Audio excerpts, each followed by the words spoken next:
Bem-vindos ao canal Audiobooks em PTBR. Se inscreva para fazer parte dessa comunidade. Torne-se membro e tenha acesso a benefícios exclusivos, como acesso antecipado aos vídeos. Dê um like nesse vídeo e comente o que achou. Muito obrigada e boa leitura. Livro Harry Potter e o Cálice de Fogo, lido por Camila Saboia. Capítulo 29. O Sonho.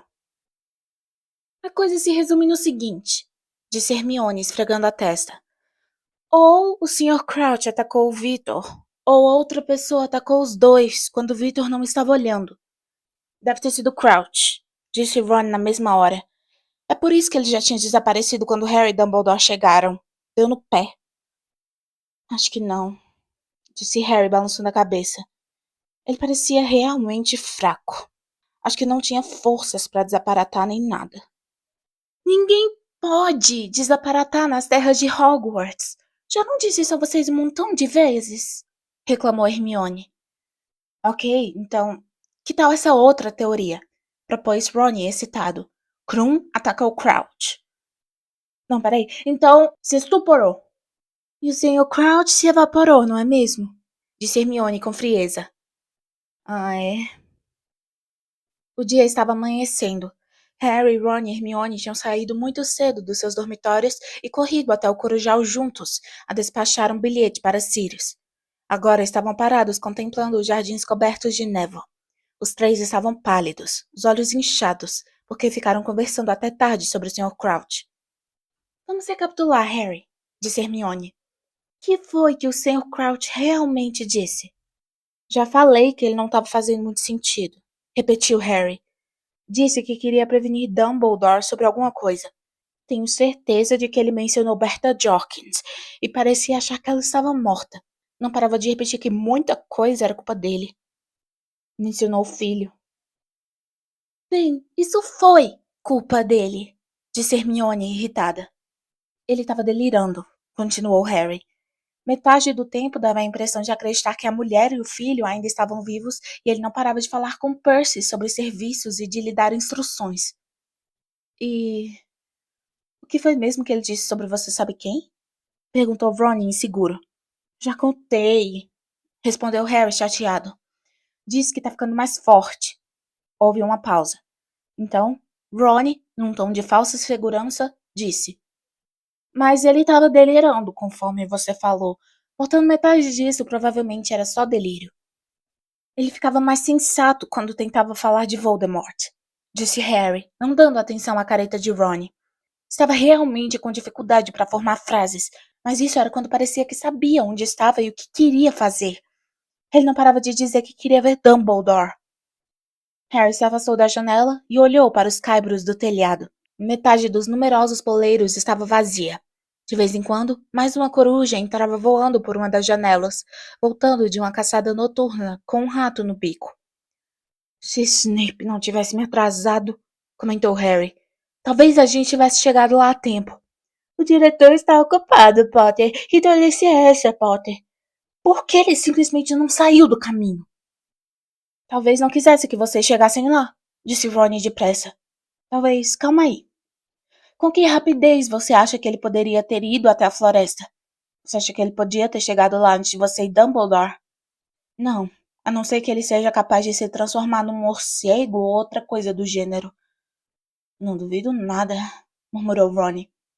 Precisamos ver o Professor Moody, disse Hermione.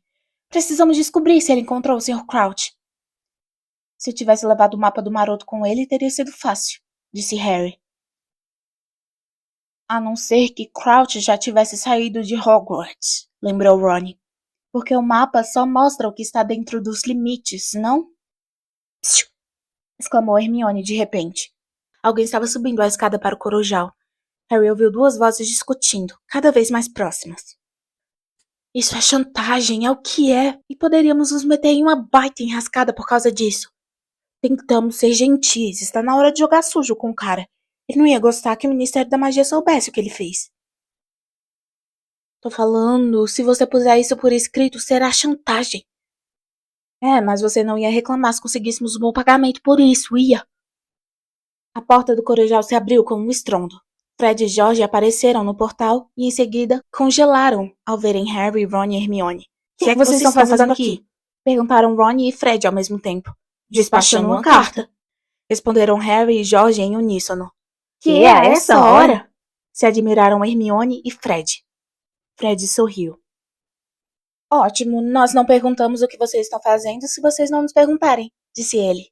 Ele segurava o envelope fechado na mão. Harry deu uma olhada, mas Fred, fosse por acaso ou de propósito, escorregou a mão, tampando o nome do destinatário. Bem, não se prendam por nós, disse ele, fazendo uma reverência cômica e indicando a porta. Ron não se mexeu. Quem é que vocês estão chantageando? Perguntou. O sorriso desapareceu do rosto de Fred. Harry viu George olhar Fred de relance antes de sorrir para Ron. Não seja idiota, eu só estava brincando, disse ele à vontade. Não parecia, insistiu Ron. Fred e George se entreolharam. Então, Fred disse abruptamente. Já lhe avisamos antes, Ron, não meta o nariz se gosta do feitio que ele tem. Não vejo por que você iria meter, mas é da minha conta se vocês estiverem chantageando alguém. George tem razão, vocês poderiam acabar numa baita enrascada. Já lhe disse, eu tava brincando, disse George. Ele foi até Fred, tirou a carta das mãos do irmão e começou a prendê-la à perna da coruja de igreja mais próxima. Você tá começando a falar como nosso querido irmão mais velho, sabe, Ron? Continue assim, vai acabar monitor-chefe. Não vou não, protestou Ron indignado. George levou a coruja até a janela e deixou-a levantar voo. Ele se virou e sorriu para Ron. Bem, então pare de dizer às pessoas o que fazer. Até mais tarde. Ele e Fred saíram do corujal. Harry, Ron e Hermione ficaram se entreolhando. Vocês não acham que eles sabem alguma coisa dessa história toda, acham? Sussurrou Hermione. Do Crouch e todo o resto? Não, disse Harry. Se fosse uma coisa séria assim, eles contariam a alguém. Contariam a Dumbledore. Ron, no entanto, estava com um ar constrangido. Que foi? Perguntou Hermione. Bem, respondeu Ron lentamente. Não sei se contariam. Eles, ultimamente, estão obcecados com a ideia de fazer dinheiro. Notei isso quando estava andando com eles, quando... Vocês sabem. Nós dois não estávamos nos falando. Harry terminou a frase para ele. Mas chantagem. É essa ideia deles de abrirem uma loja de logros. Pensei que estivessem falando nisso só para aborrecer mamãe, mas estão realmente falando sério. Querem abrir uma loja. Só falta um ano para eles terminarem Hogwarts, eles não param de falar que tá na hora de pensar no futuro e papai não pode ajudá-los. Precisam de ouro para começar um negócio. Agora era Hermione que estava com um ar constrangido. Sei, mas... Eles não fariam nada contra a lei para conseguir ouro. Fariam? Se fariam? Disse Ron com uma expressão de ceticismo. Não sei. Eles não se importam muito de desrespeitar o regulamento, não é mesmo? Mas estamos falando da lei, disse Hermione, parecendo amedrontada. Não é de um simples regulamento de escola. Vão receber muito mais que detenção por uma chantagem. Ron, talvez seja melhor você contar ao Percy. Você ficou maluca? Exclamou Ron. Contar ao Percy? Ele provavelmente ia fazer como Crouch e entregaria os dois. Ele ficou olhando a janela por onde partira a coruja de Fred e George e depois disse. Vamos, gente, vamos tomar café. Vocês acham que é muito cedo para procurar o professor Moody? Perguntou Hermione, quando desciam a escada circular. Acho, respondeu Harry. Ele provavelmente nos detonaria pela porta se nós o acordássemos com o dia nascendo. Ia pensar que estamos querendo atacá-lo dormindo. Vamos esperar até a hora do intervalo. A aula de História da Magia jamais transcorrera tão lentamente. Harry não parava de consultar o relógio de Ron, tendo finalmente jogado fora o seu, mas o do amigo estava andando tão devagar que ele poderia jurar que parara de funcionar também. Os três garotos estavam tão cansados que teriam gostado de descansar as cabeças nas carteiras e dormir. Nem Hermione estava fazendo as anotações de costume. Sentava-se com a cabeça apoiada na mão, mirando o professor Binns com os olhos fora de foco. Quando a sineta finalmente tocou, eles saíram correndo pelo corredor em direção à sala de defesa contra as artes das trevas. e encontraram o professor Moody de saída. Ele parecia tão cansado quanto os três se sentiam. A pálpebra do seu olho normal estava caída, dando ao seu rosto uma aparência ainda mais torta do que a habitual. Professor Moody, chamou Harry, enquanto atravessaram um ajuntamento de alunos até o professor. Olá, Potter, rosnou Moody.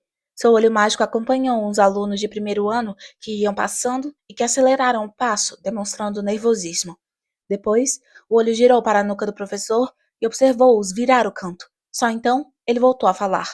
Entrem. Afastou-se então para deixá-los entrarem em sua sala de aula vazia. Entrou em seguida mancando e fechou a porta. O senhor o encontrou? Perguntou Harry sem preâmbulos. O Sr. Crouch? Não, respondeu Moody. Ele foi até a escrivaninha, sentou-se, esticou a perna de pau com um breve gemido e puxou um frasco de bolso. O senhor usou o mapa? Perguntou Harry. Naturalmente, disse o professor, tomando um gole do frasco. Fez igualzinho a você, Potter. Convoquei o mapa do meu escritório para a floresta. O homem não estava em lugar algum. Então ele desaparatou? Perguntou Ron. Não se pode desaparatar nos terrenos da escola, Ron, disse Hermione. Não existem outras maneiras que ele poderia ter usado para desaparecer. Existem, professor? O olho mágico de Moody estremeceu ao pousar em Hermione. Você é outra que poderia pensar numa carreira de Auror, disse ele à garota. Sua cabeça funciona na direção certa, Granger. Hermione corou de prazer. Bem, ele não estava invisível, falou Harry. O mapa mostra pessoas invisíveis. Então ele deve ter deixado Hogwarts. Mas com as próprias pernas? Perguntou Hermione ansiosa. Ou alguém o fez deixar? Alguém poderia ter feito isso. Montar o Crouch numa vassoura e levar ele embora, não poderia? Perguntou Ron depressa, olhando esperançoso para Moody, como se também quisesse ouvir que tinha talento para Auror. Não podemos excluir um sequestro, rosnou Moody. Então, disse Ron, o senhor acha que ele está em algum lugar de Hogsmeade? Poderia estar em qualquer lugar, respondeu Moody, balançando a cabeça. A única coisa que temos certeza é que ele não está aqui. O professor deu um grande bocejo. Suas cicatrizes se esticaram e sua boca torta deixou entrever que lhe faltavam vários dentes. Então, disse. Agora, Dumbledore me contou que vocês três se imaginam investigadores. Mas não há nada que possam fazer por Crouch. O Ministério vai procurá-lo agora. Dumbledore já mandou uma notificação. Potter, e você se concentrem na terceira tarefa. Quê? Disse Harry. Ah, sim. Ele ainda não pararam um instante sequer para pensar no labirinto, desde que deixara Krum na noite anterior. Deve ser bem a sua praia essa, disse o professor, erguendo os olhos para Harry e coçando o queixo barbudo e cheio de cicatrizes. Pelo que Dumbledore me contou, você já conseguiu fazer coisas parecidas muitas vezes antes. Venceu uma série de obstáculos que guardavam a pedra filosofal no primeiro ano, não foi? Nós ajudamos, disse Ron depressa. Eu e Hermione ajudamos. Moody se riu. Bem, então ajude-o a treinar para esse e ficarei muito surpreso se ele não vencer. Nesse meio tempo, vigilância constante, Potter. Vigilância constante. Ele tomou mais um longo gole do frasco de bolso e seu olho mágico girou para a janela. Por ali, via-se a vela principal do navio de Durmstrang. Vocês dois. Seu olho normal estava posto em Ron e Hermione. Fiquem colados no Potter, sim? Eu estou de olho nas coisas, mas assim mesmo. Nunca olhas demais para se vigiar. Sirius devolveu a coruja dos garotos na manhã seguinte. Ela esvoaçou ao lado de Harry no mesmo instante em que uma coruja castanho-amarelada pousou diante de Hermione, trazendo o exemplar do Profeta Diário no bico. Ela apanhou o jornal, deu uma olhada nas primeiras páginas e disse: Ela não ouviu falar do Crouch, comentou, antes de se juntar a Ron e Harry para ler o que Sirius mandara dizer sobre os misteriosos acontecimentos da antevéspera. Harry, que brincadeira é essa de sair para a Floresta Proibida com Victor Krum? Quero que você jure, na volta deste correio, que não vai sair andando com mais ninguém à noite. Há alguém perigosíssimo em Hogwarts. Para mim está muito claro que este alguém quer impedir Crouch de ver Dumbledore, e você provavelmente esteve a poucos passos dele no escuro. Poderia ter sido morto. O seu nome não foi parar no Cálice de Fogo por acaso. Se alguém está tentando atacá-lo, essa é a última chance. Fique perto de Ron e Hermione. Não saia da Grifinória tarde da noite e se prepare para a terceira tarefa. Pratique estuporamento e desarmamento. Algumas azarações viriam a calhar. Não há nada que você possa fazer por Crouch. Não se exponha e se cuide. Estarei esperando a carta em que me dará sua palavra, que não vai mais ultrapassar os limites da escola. Sirius. Quem é ele para me fazer sermão por ultrapassar os limites da escola? Disse Harry, ligeiramente indignado, enquanto dobrava a carta de Sirius e a guardava no bolso interno das vestes. Depois de tudo que ele aprontou na escola. Ele tá preocupado com você, lembrou Hermione com rispidez. E o mesmo se aplica a Moody e Hagrid. Por isso, escute o que eles estão lhe dizendo. Ninguém nem tentou me atacar esse ano, disse Harry. Ninguém me fez absolutamente nada. Exceto colocarem o seu nome no Cálice de Fogo, disse Hermione. E devem ter tido um bom motivo para isso, Harry. Snuffles tem razão. Talvez estejam esperando a hora certa. Talvez a terceira tarefa seja a que vão pegar você. Olhem, disse Harry impaciente. Digamos que Snuffles tenha razão e alguém estuporou Krum para sequestrar Crouch. Bem, ele estará escondido entre as árvores perto de nós, certo? Mas esperou eu estar fora do caminho para agir, não foi? Portanto, não tá parecendo que eu seja o alvo deles, não é? Eles não poderiam fazer parecer um acidente se tivessem matado você na floresta. Mas se você morresse durante a tarefa... Eles não se importaram de atacar Krum, não foi? Por que não aproveitaram para acabar comigo também? Poderiam ter feito parecer que Krum e eu tínhamos duelado ou outra coisa qualquer. Harry, eu também não entendo, disse Hermione desesperada. Só sei que há um monte de coisas estranhas acontecendo e que eu não estou gostando nada. Moody está certo, Snuffles está certo. Você tem que começar a treinar logo para a terceira tarefa. E não se esqueça de responder a Sirius e prometer que não vai sair por aí sozinho outra vez. Os jardins de Hogwarts nunca pareceram mais convidativos do que quando Harry foi obrigado a permanecer no castelo. Nos dias que se seguiram, ele passou quase todo o tempo livre na biblioteca com Hermione e Ron, consultando livros sobre as arações, ou então em salas de aula desocupadas, em que eles entravam às escondidas para praticar. Harry se concentrou no feitiço estuporante, que ele nunca usara antes. O problema era que sua prática exigia certos sacrifícios de Ron e Hermione. Não podíamos sequestrar Madame Nora? Sugeriu Ron durante a hora do almoço na segunda-feira, ainda deitado de barriga para cima no meio da sala de feitiços, onde acabara de ser estuporado e reanimado por Harry pela quinta vez. Vamos estuporar a gata para variar. Ou quem sabe você podia usar o Dobby, Harry. Aposto que ele faria qualquer coisa para ajudar você. Não tô reclamando nem nada. O garoto se levantou, esfregando as costas. Mas tô todo doído. Bem, você sempre sai de cima das almofadas, não é? Disse Hermione com impaciência, rearrumando a pilha de almofadas usadas para o feitiço expulsório que Flitwick deixara guardadas em um armário. Experimente cair de costas. Quando a gente está sendo estuporado, não consegue mirar muito bem, Hermione. Defendeu-se Ron aborrecido. Por que você não experimenta uma vez? Bem, acho que Harry já pegou o jeito, disse a garota apressada. E não precisamos nos preocupar com o desarmamento, porque ele já sabe fazer isso há séculos. Acho que hoje à noite devíamos começar algumas azarações. A garota percorreu os olhos da lista que tinham feito na biblioteca. Gosto da cara dessa aqui, disse ela. Da azaração de impedimento. Deve retardar qualquer coisa que esteja tentando atacar você, Harry. Vamos começar por ela. A sineta tocou.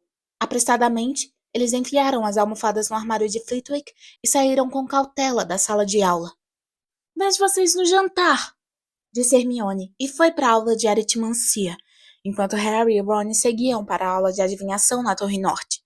Grandes feixes de sol, radiosamente dourados, vindos das altas janelas, cortavam o corredor.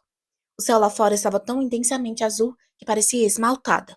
Vai estar uma sauna na sala de Trelawney. Ela nunca apaga aquela lareira, comentou Ron, quando começaram a subir a escada circular que levava à escada prateada e ao alçapão. E ele estava certo. A sala mal iluminada estava incomodamente quente. A fumaça da lareira perfumada estava mais densa que nunca. Harry sentiu a cabeça tontear ao se dirigir a uma das janelas de cortinas corridas. Enquanto a professora Sibila estava olhando para o outro lado, tentando soltar o chale de um abajur, ele abriu a janela uns 2 dedinhos e tornou a se sentar em sua cadeira forrada de tintes, de modo que uma brisa suave correu pelo seu rosto. Ele se sentiu muitíssimo confortável. Meus queridos, disse a professora, sentando-se em sua begé diante da turma e percorrendo-a com os olhos estranhamente aumentados. Estamos quase no fim dos nossos estudos sobre a adivinhação planetária. Hoje, no entanto, teremos uma excelente oportunidade de examinar os efeitos de Marte, porque ele está em uma posição muitíssimo interessante neste momento. Se vocês todos olharem para cá, eu vou diminuir a luz. Ela acenou com a varinha e as luzes se apagaram. A lareira ficou sendo a única fonte de claridade. A professora Sibila se curvou e tirou debaixo da poltrona um modelo do sistema solar, protegido por uma redoma de vidro. Era uma bela peça. Cada uma das luas cintilantes estavam dispostas em torno dos 9 planetas e do Sol esbraseado, todos suspensos no ar sob o vidro. Harry acompanhou indolentemente a professora começar a apontar o ângulo fascinante que Marte formava com Netuno.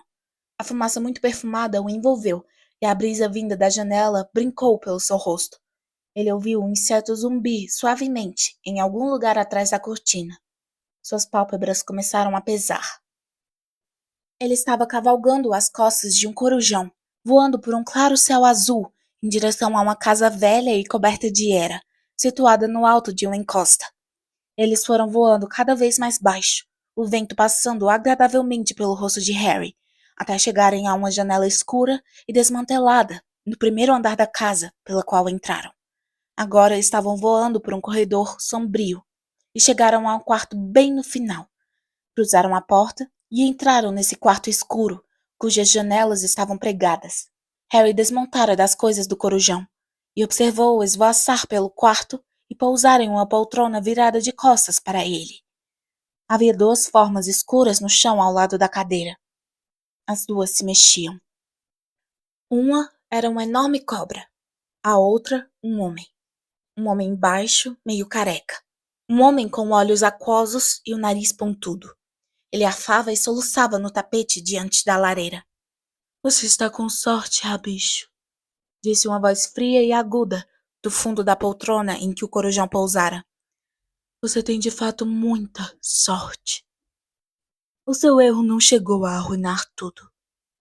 Ele está morto. Milord!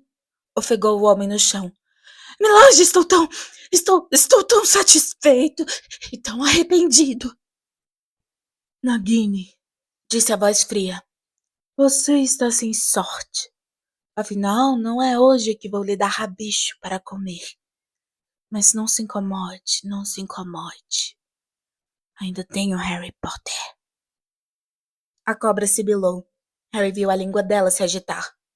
Agora, rabicho, disse a voz fria.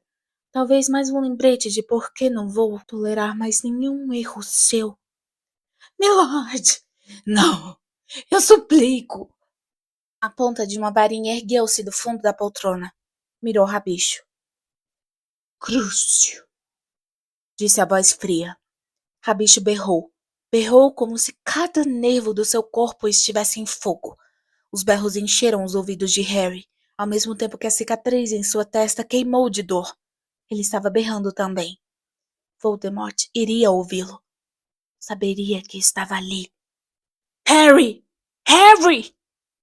Harry abriu os olhos. Estava caído no chão da sala da professora Sibila, cobrindo o rosto com as mãos. Sua cicatriz ardia com tanta intensidade que seus olhos chegavam a lacrimejar. A dor fora real. A turma inteira estava parada à volta dele e Ron se ajoelhara de um lado, com uma expressão de terror no rosto. Você tá bem? Perguntou. É claro que não está, disse a professora, parecendo alvoroçadíssima.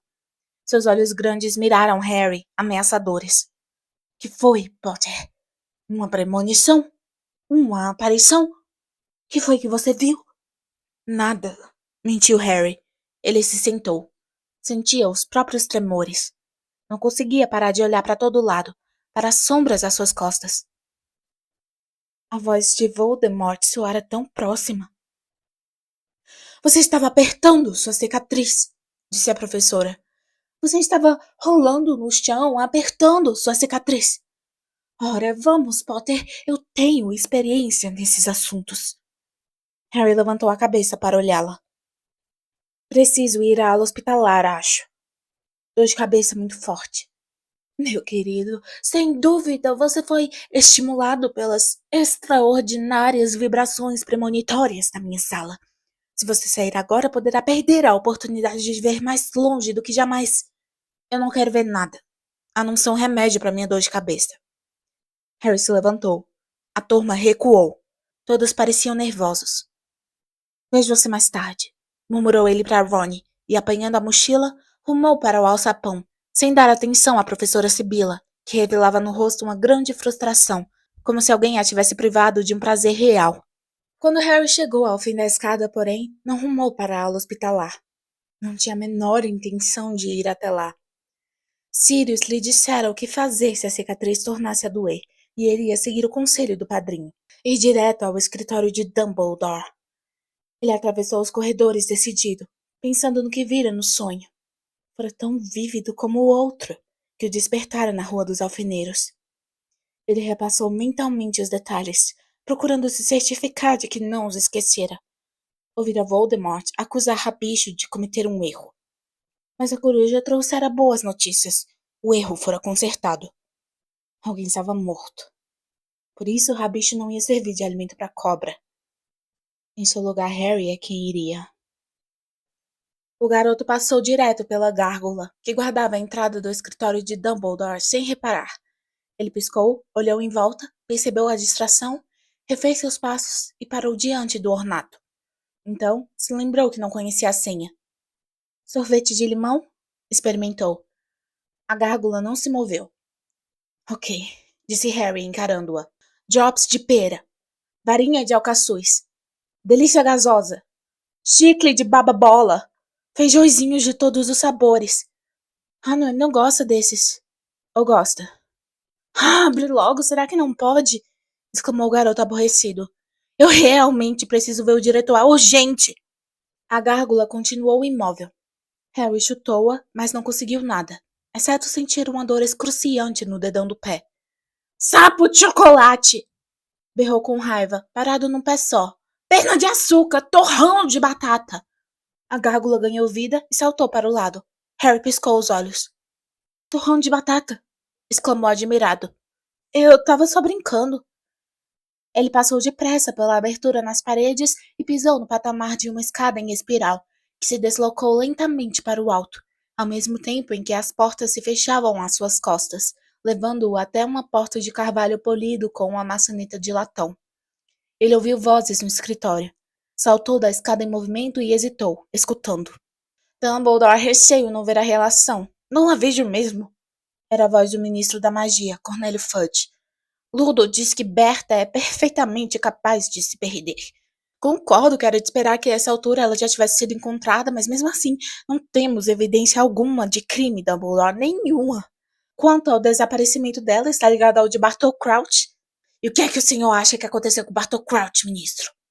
Perguntou Moody num rosnado. Vejo duas possibilidades, Alastor, disse Fudge. Ou Crouch finalmente enlouqueceu, que é muito provável, e tenho certeza que você concorda, dada a sua história pessoal. Perdeu o juízo e saiu vagando por aí. Ele vagou muitíssimo depressa, se esse for o caso, Cornélio, comentou Dumbledore calmamente. Ou então... Bem, Fudge pareceu constrangido. Bem, não vou julgar, até depois de ver o local onde ele foi encontrado. Mas você disse que foi um pouco além da carruagem da Beauxbaton? Dumbledore, você sabe quem é aquela mulher? Considero-a uma diretora competente e uma excelente dançarina, acrescentou Dumbledore rapidamente. Ora, vamos, Dumbledore, disse Fudge irritado. Você não acha que pode estar predisposto a favorecê-la por causa de Hagrid? Nem todos eles são inofensivos. Se é que se pode chamar Hagrid de inofensivo com aquela fixação monstruosa que ele tem. Tenho tantas suspeitas de Madame Maxime quanto tenho de Hagrid, disse Dumbledore com a mesma calma. Acho que é possível que você esteja predisposto a condená-lo, Cornélio. Será que podemos fechar essa discussão? Rosnou Moody. Sim, vamos descer aos jardins, então, disse Cornélio impaciente. Não, não é isso, falou Moody. É que Potter quer dar uma palavrinha com você, Dumbledore. Ele está aí do outro lado da porta.